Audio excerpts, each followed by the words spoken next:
Hello everyone, welcome to G centric. और power system का rank booster series चल रहा है जिसमें मजा आ रहा होगा, कॉन्फिडेंस गेन कर रहे होंगे धीरे धीरे धीरे धीरे। और पिछले लेक्चर तक हम लोगों ने जीएमआर के बारे में देखा।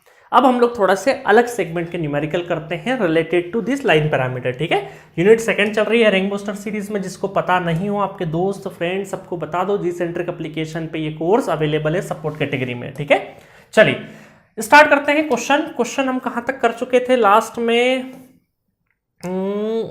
यहां तक कर चुके थे। क्वेश्चन नंबर 14 है।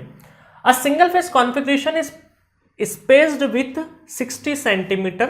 The radius of each conductor is 0.5 centimeter. Find the inductance per conductor in microhenry per meter. In microhenry per meter if the conductor is made up of copper और स्टील। दो तरीके के question आपसे पूछे। आपसे बोला है कि यहां पर जो सिंगल फेस कॉन्फ़िगरेशन है, सिंगल फेस कॉन्फ़िगरेशन का मतलब है कि यहां पे कहीं ना कहीं दो कंडक्टर प्लेसिंग है, कंडक्टर ए और कंडक्टर बी। मतलब एक फेज है तो दूसरा न्यूट्रल होगा। इन दोनों के बीच में जो स्पेसिंग है दैट इज 60 सेंटीमीटर का स्पेसिंग है। ठीक है, और रेडियस जो है दैट इज रेडियस कितनी है आपकी? 0.5 सेंटीमीटर। देखिए ध्यान से आप करना, क्योंकि कई बार क्वेश्चन में डायमीटर लिखा रहता है, आप रेडियस कंसीडर कर लेते हैं। तो डायमीटर रेडियस के बीच में रिलेशन आपको पता है। क्वेश्चन में फॉर्मूले में जब वैल्यू पुट करो तो इस चीज का ध्यान रखना, mm सेंटीमीटर यूनिट एक जैसी होनी चाहिए। ठीक है, चलिए तो वन बाय वन करते हैं। अब देखो ये क्वेश्चन जो है किस पे डिपेंड कर रहा है कि रिलेटिव परमेबिलिटी पे डिपेंड कर रहा है। और मैं अगर आपको थोड़ा सा पीछे ले जाऊं जहां पे हमने समरी किया था हमारे इंडक्टेंस का, ठीक है, और वहां पर एक चीज बताई थी कि देखो सिंगल फेस कॉन्फ़िगरेशन है और यहां पर आपका मटेरियलिस्टिक क्वेश्चन है, म्यू आर गिवन है।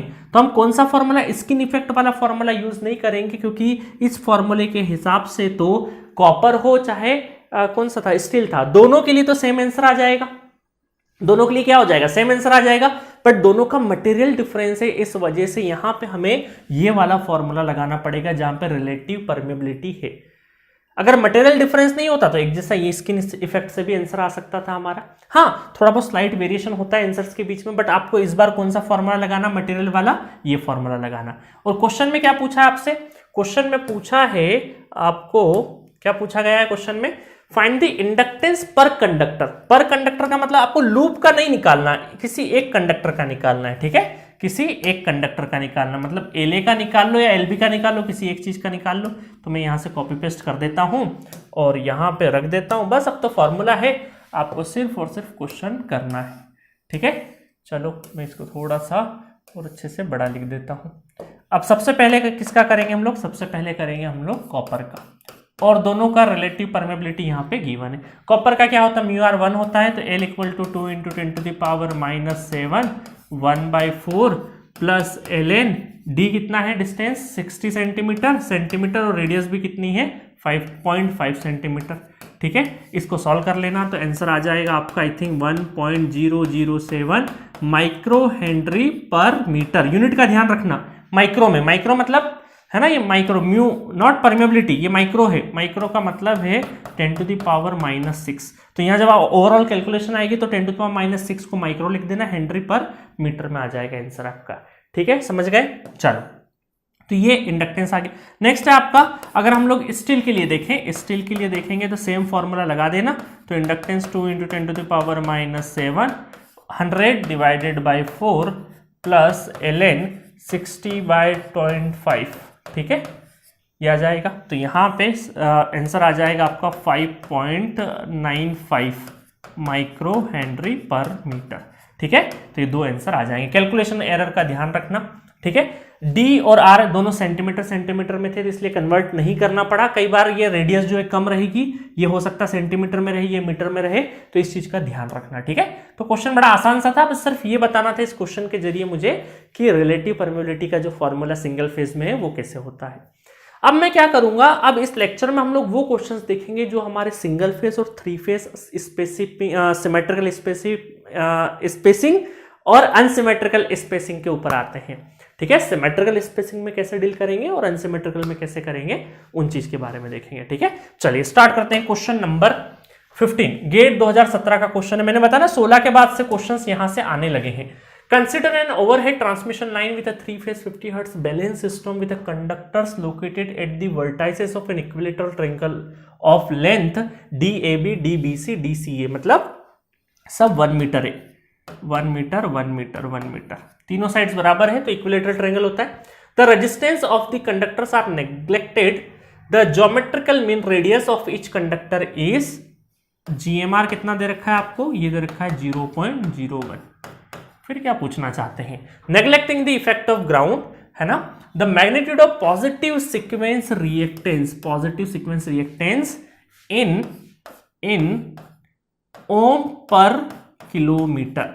अब देखिए ये इस तरह के जब क्वेश्चन आते हैं ना आपकी स्क्रीन के ऊपर, तो बहुत बड़े बड़े फॉन्ट साइज होते हैं, तो बहुत बड़ा दिखता है पढ़ने में, तो मैक्सिमम स्टूडेंट इन क्वेश्चंस को पढ़ते भी नहीं है और आगे बढ़ जाते हैं, फिर घर आके देखते हैं अरे पढ़ने में ही बड़ा था बट बहुत इजी क्वेश्चन था। ऐसा 2017 IIT रुड़की ने बनाया था पेपर बहुत सारे स्टूडेंट के साथ में, और उस टाइम पे 2017 में इलेक्ट्रिकल में 2 सेट आया करते थे, सेट 1 और सेट 2, ठीक है, तो किसी एक सेट में था और बहुत सारे स्टूडेंट, अच्छे स्टूडेंट इस क्वेश्चन को रीड भी नहीं करे क्लासरूम में, और जब एग्जामिनेशन हॉल के बाहर निकल के पूछा तो बोले सर हमने रीड भी नहीं किया, हमको लगा पता नहीं इक्विलेटरल ट्रायंगल वगैरह बात कर रहे हैं क्या कर रहे हैं, तो हमने पढ़ा भी नहीं।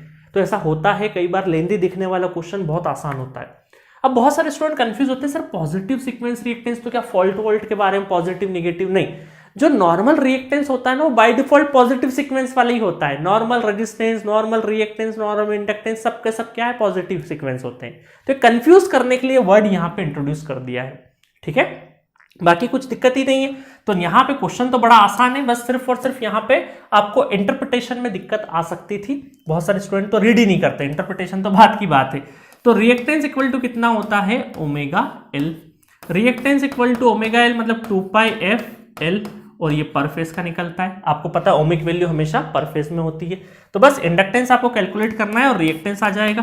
तो 2πf कितना है 50 हर्ट्ज इनटू इंडक्टेंस, इंडक्टेंस कैसे कैलकुलेट होगा, चलो ब्रैकेट लगा देते हैं, इसका इंडक्टेंस ये क्या है 3 फेज है, पता है सर, स्पेसिंग कितना है, सिमेट्रिकल स्पेसिंग है, तो 2 इंटू -7 ln d कितना है 1 divided by r dash, r dash कितना है 0.7788, और ये कितना है रेडियस ही दे रखा है ना ज्योमेट्री, अच्छा सॉरी ये तो चलो यहाँ तो और आसान कर दिया हमारे लिए, है ना, 0.7788 करना ही नहीं, डायरेक्टली GMR की वैल्यू दे दी, GMR की वैल्यू दे दी 0.01, और दोनों मीटर में, ये भी मीटर में ऊपर, ये भी मीटर में, यूनिट सेट है। चलो बस अब इसको कैलकुलेट कर लोगे, और यहाँ पे आपको -7 है तो किलोमीटर, नीचे की साइड में क्या आना चाहिए, किलोमीटर पर किलोमीटर में आना चाहिए, ये अभी क्या होगा ओम पर मीटर है, ओम पर मीटर है, तो इसका 10⁻³ को 10⁻³ को नीचे लेके आ जाओगे तो 10⁻+3 हो जाएगा, तो +3 को क्या बोल देंगे हम लोग 1 किलोमीटर, 1 किलोमीटर है ना, 1000 मीटर में 1 किलोमीटर होता है ना, तो 10⁻³ को नीचे लेके आ जाओगे तो 10⁻+3 हो जाएगा, +3 का मतलब 1000, इसका मतलब 1 किलोमीटर, ठीक है, तो इसलिए ओवरऑल आंसर आ जाएगा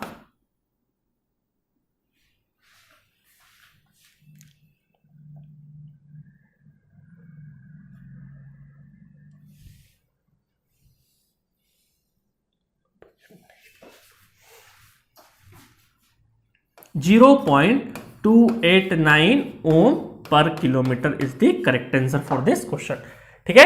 तो ये हमारा आसान सा क्वेश्चन 2017 में पूछा गया था, 3 स्टेप का क्वेश्चन नहीं है ना, तो आपको जो ये जितना भी लाइन पैरामीटर से क्वेश्चंस आते हैं और बहुत आसान क्वेश्चन आते हैं, ठीक है, जस्ट एक फॉर्मूला पता होना था, काम हो जाना था, ठीक है। चलिए नेक्स्ट क्वेश्चन करते हैं, क्वेश्चन नंबर 16, और ये 2016 में भी आया हुआ क्वेश्चन है, ठीक है।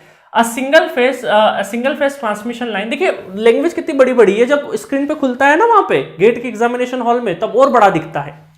अ single phase transmission line has a 2 conductor each of 10 mm radius, है ना, सिंगल फेज है, चलो फटाफट जैसा जैसा बोलते गए वैसा बना देते हैं, है ना, सिंगल फेज है तो एक कंडक्टर दूसरा कंडक्टर, ठीक है, रेडियस कितना है 10 mm रेडियस है, रेडियस r कितना है 10 mm। चलो आगे बढ़ते हैं, These are fixed at a center to center distance of 1 metre, ठीक है, 1 मीटर का सेंटर टू सेंटर डिस्टेंस है, 1 मीटर का फिक्स्ड है। चलो आगे बढ़ते हैं, this is now converted to 3 phase transmission line. अब ये क्या कर रहे हैं, कन्वर्ट कर रहे हैं, ये सिंगल फेज है हमारा, अब 3 फेज में कन्वर्ट कर रहे हैं, थोड़ा कलर चेंज कर लेते हैं, कन्वर्ट कर रहे हैं, this converted to a 3-phase transmission line by introducing a third conductor of same radius, मतलब रेडियस सेम होने वाली है।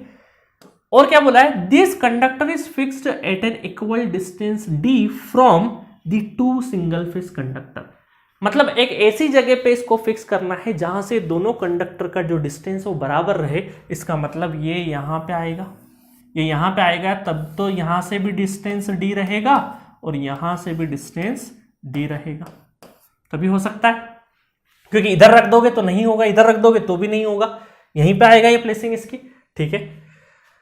The 3-phase line is fully transposed, fully transpose, देखिए इस फुल्ली ट्रांसपोज्ड लाइन और अनट्रांसपोज, वैसे ट्रांसपोज का मतलब क्या होता है मैं ऑलरेडी फुल कोर्सेस में बताया हूं, बट आपके गेट के सिलेबस में अनट्रांसपोज लाइन नहीं है, सिर्फ और सिर्फ फुल्ली ट्रांसपोज्ड लाइन ही आपके गेट के सिलेबस में है, इसलिए वरी मत होना, ये लिख देते हैं, ठीक है, अदरवाइज इसका कोई मतलब नहीं है। क्योंकि यूजी सिलेबस में अगर अनट्रांसपोर्ट आएगा तो फिर तो आपका पूरा थ्योरी ही बदल जाएगा, है ना। चलिए, the positive sequence inductance per phase of the 3-phase system is to be 5% more than that of inductance per conductor of a single phase system, the distance d in metre is.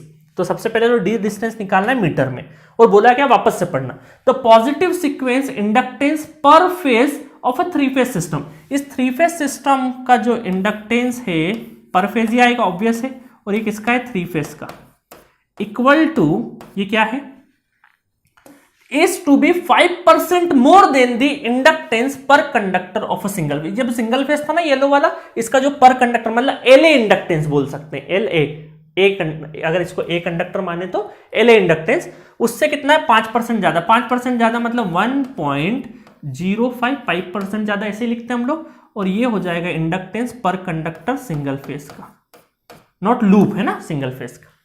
चलो बस, अब हमें d distance निकालना है, तो यहां पे decode कर लिया हमने, अब सारी चीजें वैल्यू के ऊपर है। यहाँ पे 3-phase का कैसे लिख देंगे, 3-phase का ये क्या है हमारा, symmetrical unsymmetrical spacing, unsymmetrical spacing, तो हम यहाँ लिख देंगे 2 × 10⁻⁻7 ln under root, cubic root आएगा, और यहाँ पे क्या आ जाएगा देखना, d1 डिस्टेंस 1 मीटर की, 1 × d × d, तो d × d divided by r dash कितना हो जाएगा हमारा, r डैश हो जाएगा 10 mm में, तो हम ये बोल सकते हैं यहाँ पे 0.77, या एक काम करते हैं, चलो r डैश ही रख देते हैं इसको अभी तो, है ना, हो सकता है हमें कैलकुलेट करने की जरूरत ना भी पड़े, ठीक है, r डैश रख देते हैं। चलो आगे चलते हैं, इधर देखें तो ये कितना है, 1.05, है ना, थोड़ा सा और इधर ले आते हैं इसको, 1.05 इंटू 2 × 10⁻⁻7 ln, है ना, सिंगल फेज था हमारा, सिंगल फेज कंडक्टर का कितना है, d divided by r dash, d distance divided by r dash, d distance मतलब कि हमारा क्या है, यहाँ पे 1 मीटर, डायरेक्टली 1 मीटर रख देते हैं, ये हो गया 1 मीटर, ठीक है। तो यहां से ये दोनों क्या हो जाएंगे, कैंसिल आउट हो जाएंगे, 2 × 10⁻⁷, 2 × 10⁻7 कैंसिल आउट हो गए। अब देखिए यहाँ पे या तो ln को कंपेयर कर सकते हो, इस तरीके से भी कर सकते हो, क्योंकि इसको पावर में भी ले जा सकते हो, ऐसे भी कर सकते हो, या फिर अगर आपको इतना ज्यादा कॉम्प्लेक्सिटी में नहीं जाना है तो आप बड़ा सिंपल तरीके से भी कर सकते हो कि सर हमें तो 1.05 पता है ln, अब ये दोनों क्या होने चाहिए, सेम यूनिट होना चाहिए, ये 1 मीटर है तो 1 मीटर इक्वल टू 1000 mm होता है, ये आपको पता है, तो 1 मीटर को क्या मैं ऐसे लिख सकता हूँ, 1000 mm में कर रहा हूँ, है ना, और 0.7788 × 10, ठीक है। तो यहां से कैलकुलेशन आएगी कुछ ना कुछ, तो चलो ये वाली तो मैं वर्चुअल से कर देता हूं, 2 मिनट, आपको थोड़ा सा सिंप्लीफाई स्टेज तक पहुंचाता हूं, अदरवाइज तो आप खुद ही समझदार हैं। 1000 डिवाइडेड बाय, इसको 10 से मल्टीप्लाई करेंगे तो 7.788, ठीक है, और इसका ln ले लेते हैं अपन, तो लॉगरिथम ले लिया और मल्टीप्लाई भी कर दिया मैंने 1.05 का, तो ये आ जाएगा 5.0979, ऐसा कुछ आ जाएगा, ठीक है।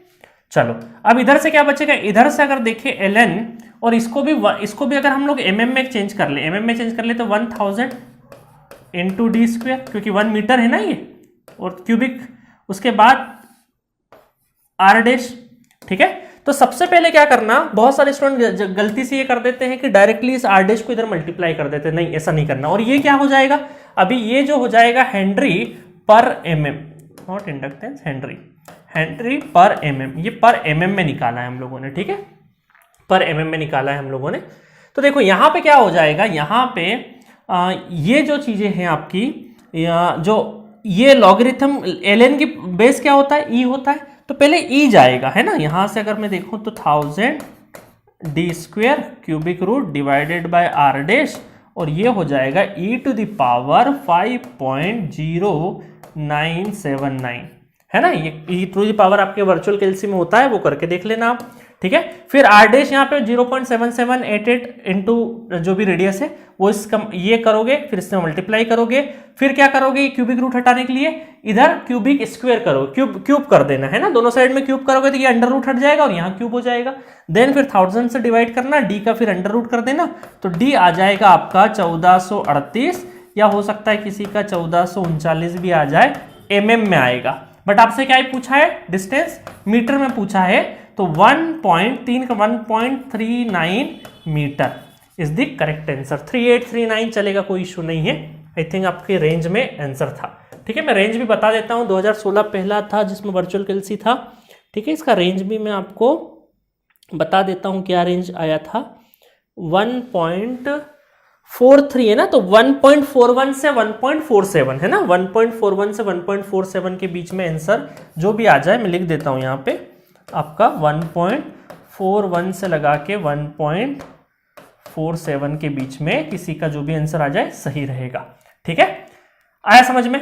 तो इस तरीके से आपको करना है। यहाँ पे थोड़ी कैलकुलेशन है, मानता हूँ कैलकुलेशन है, या तो आप ऐसा कर सकते थे यहाँ पे कि इसको mm में कन्वर्ट करके इसकी पावर लॉगरिथम में होता ना कि इसका पावर 1.05 करते, फिर कंपेयर करके हटा लेते, और उस तरीके से भी कर सकते थे, जैसा आपका श्रद्धा भक्ति। जस्ट कैलकुलेशन था, कॉन्सेप्ट सिर्फ और सिर्फ 2 लाइन का था, ठीक है। तो गेट 2016 में भी इस तरह के क्वेश्चंस आए हुए हैं, ठीक है। एक वेरिएशन और कर लेते जिससे कि आपको सारी चीजें समझ में आ जाएगी। बाकी तो मैंने इस तरह के न्यूमेरिकल ढेरों आपके फुल कोर्स में करा रखे हैं, just for revision, just for rank booster. ये सारे कॉन्सेप्ट आपके मेमोराइज भी हो जाएंगे। कैलकुलेशन वर्चुअल कैलसी कैसे चलाती है ध्यान रखना, नहीं तो अंडर रूट पता चले सर 7th रूट तो करते ही नहीं आ रहा, 9th रूट करते नहीं आ रहा, क्यूब रूट या 4th रूट तो करते ही नहीं आ रहा है, तो वर्चुअल कैलसी में ध्यान से आपको सारे रूट गिवन है ना। x की पावर लगा हुआ है तो वो x की जगह आप वैल्यू पुट करेंगे और पर्टिकुलर x की वैल्यू डालेंगे तो वो रूट आपको दे देगा, ठीक है।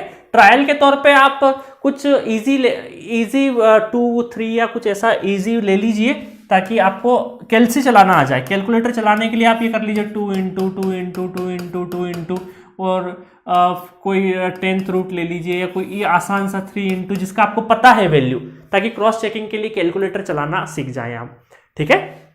चलिए नेक्स्ट क्वेश्चन की तरफ बढ़ते हैं। नेक्स्ट क्वेश्चन देखते हैं, क्वेश्चन नंबर 17, ठीक है। इस तरह के क्वेश्चंस आपको गेट में नहीं पूछे जाते क्योंकि इनमें कैलकुलेशन बहुत होती है, बस मैं कॉन्सेप्ट बताना चाहूंगा। ऐसे क्वेश्चन मैं ऑलरेडी फुल कोर्सेज में बहुत करवाया हूं, ठीक है। Calculate the inductance of a single phase, ये सिंगल फेज है, ठीक है। Transmission line consisting of 3 conductors of a 2.5 centimetre, मतलब ये वाले जो 3 कंडक्टर है फेज ए के, इनका जो रेडियस है ना, डायमीटर और रेडियस का ध्यान रखना, जो रेडियस है वो कितना है 2.5 mm, ठीक है। गो कंडक्टर, इनको गो कंडक्टर बोला है, ठीक है। And 2 conductors of 5 mm radius in the return conductor, मतलब यहां से ये तीनों के तीनों गो है, मतलब यहां से जा रहा है और वापस रिटर्न पाथ, ये रिटर्न है, ये गो है और ये रिटर्न पाथ के हैं, और इनका रेडियस कितना है 5 mm है, 5 mm आपको दे रखा है, ठीक है। ये सिंगल फेज है, ये पूरा का पूरा एक फेज को बिलोंग कर रहा है, ये दूसरे फेज को बिलोंग कर रहा है, ये गो कंडक्टर, ये रिटर्न कंडक्टर, मतलब यहां से करंट जा रहा है वहां से वापस आ रहा है, ठीक है। चलो आपसे क्या पूछा है, इंडक्टेंस कैलकुलेट करना है। इंडक्टेंस कैलकुलेट करना है मतलब इस ए फेज का मतलब ये पूरा का पूरा एल ए था, मतलब असल में ये मान सकते हैं हम लोग कि जो सिंगल फेज हमारा ऐसा बनता है ना, ये सिंगल फेज ए कंडक्टर और बी कंडक्टर, अब इस ए कंडक्टर को रिप्रेजेंटेशन सिर्फ एक कंडक्टर से नहीं रहा, इसका रिप्रेजेंटेशन कुछ इस तरीके से रहा, ठीक है, और बी फेज का रिप्रेजेंटेशन कुछ इस तरीके से रहा, ठीक है। चलो अब हमें क्या करना है, यहां पे इंडक्टेंस कैलकुलेट करना है, तो L equal to 10 to the power -7 ln dm divided by ds, dm divided by ds, मतलब GMD और GMR हमें फाइंड आउट करना है, ठीक है। GMD और GMR हमें फाइंड आउट करना है। अब ध्यान देना, बहुत ध्यान से देखना। देखो GMD की बारी है, जीएमडी की अगर हम बात करें, जीएमडी क्या होता है ना, जीएमडी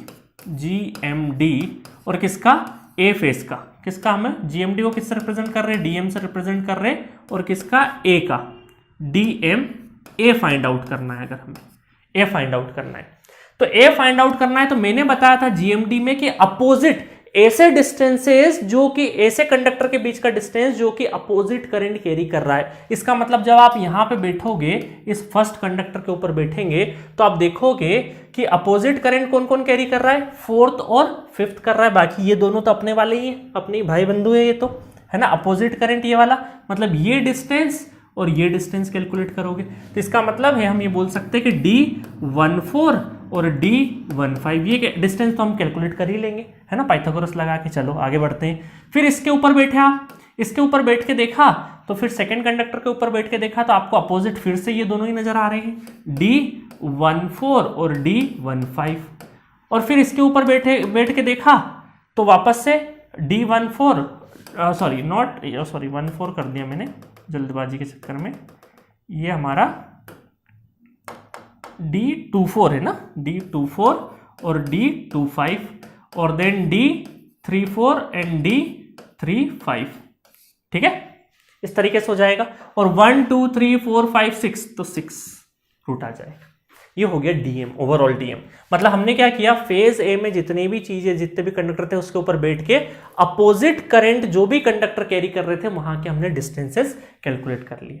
अब मुझे एक चीज बताओ, अगर मुझे डीएम बी कैलकुलेट करना, बी फेज का करना है, मतलब सिमिलरली अगर मैं इधर की साइड से देखूं, तो यहां पे बैठ के देखूंगा तो मुझे 1 2 और 3 नजर आएंगे। यहां पे बैठ के देखेंगे तो 1 2 और 3 नजर आएंगे। इसका मतलब इधर से 1 पे बैठ के मुझे 2 2 2 2 2 2 का पेयर बना रहा था। सिमिलरली इस वाले फेज पे अगर मैं इस कंडक्टर के ऊपर बैठा हूं तो अपोजिट करंट कैरी करने वाले मुझे 3 नजर आ रहे हैं और इससे भी 3 नजर आ रहे हैं, मतलब ओवरऑल 6 यहां पर भी रहेंगे। तो इसका मतलब है जब आप देखोगे, इसको पूरा लिखोगे ना, मैं वापस नहीं लिख रहा हूं, तो आपको पता लगेगा कि DMA और DMB ये बराबर आएंगे, क्योंकि ये तीन लोग मिलके 2 चांटे इन्होंने धरे और इन दोनों ने मिलके 3 इसको धर दी। ठीक है, ओवरऑल बात 6 पे ही रुक जाएगी। ठीक है, तो इस तरीके से यहां पे GMD दोनों के बराबर आ जाएंगे। बट DS जो है, जिसको हम सेल्फ GMD भी बोलते हैं, GMR बोलते हैं, वो अलग अलग आएंगे। क्यों? क्योंकि एक फेज में 3 कंडक्टर और एक में 2 ही कंडक्टर है, तो ऑब्वियस है कि यहाँ पे DS अलग अलग आएंगे। तो DS अलग अलग कैसे आएंगे वो बता देता हूं फटाफट में। ठीक है, अब देखो अभी तक हम लोगों ने, अगर मैं मान लो ये दे दूं आपको सिंपली 1 2 3 कंडक्टर रखे हुए हैं, इसका आपको ओवरऑल DS निकालना है, तो कितनी कैलकुलेशन लगेगी? आप बोलोगे सर यहां पे बैठ के देखेंगे तो उतना ही है ना, वापस उसमें चले गए। GMR कैलकुलेट करना है। अब हमें क्या करना है, अब हमें GMR कैलकुलेट अगर करना है, चलो GMR की तरफ चले गए। GMR आप बोलोगे सर ओवरऑल अगर आप DS देखना चाहो A का, तो ये हो जाएगा DS1 DS2 और DS3 और ये क्यूबिक रूट हो जाएगा। अब आप बोलोगे सर 1 का जो DS है वो कैसे हो जाएगा? 1 का DS जो हो जाएगा वो हो जाएगा D11 D12 और D13। ये कैलकुलेट कर लेंगे, 11.7788 इंटू R कर दोगे। अब आप बोलोगे सर DS1 और DS3 तो हमें बराबर नजर आ रहे हैं, है ना, यहां पे खड़े होके देखोगे तो भी और यहां पे खड़े होके देखोगे भी तो भी सेम होंगे, तो ये दोनों बराबर आएंगे। तो ये एक कैलकुलेशन एक D12 की करना है और एक ओवरऑल की करना है, तो DS से फाइंड आउट हो जाएगा। सिमिलरली आप इसका फेज B का है ना, DSB करेंगे, DSB का करेंगे तो ये कितना हो जाएगा, देखो ओवरऑल फाइंड आउट करना है DS4 और DS5 का, और ये सेकेंड रूट आ जाएगा क्योंकि 2 ही कंडक्टर है ना, ये 2 ही कंडक्टर है हमारे। तो अब आप बोलोगे सर इसका और इसका बात तो एक ही है, दोनों का सेम ही आएगा, तो क्यों ही एक बार DSB को एक ही बार कर देंगे calculate. DSB equal to DS4 के बराबर रख दो, किसी एक के कर लो, क्योंकि जो चीज वहां से होगा वहां से दोनों की वैल्यू सेम ही आएगी।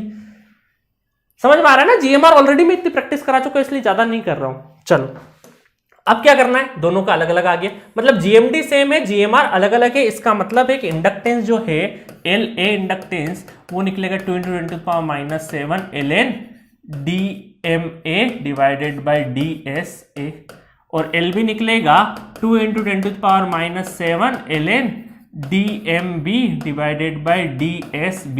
दोनों कैलकुलेट करना है। टोटल इंडक्टेंस जो पूछा है L A plus L B answer आ जाएगा, ठीक है।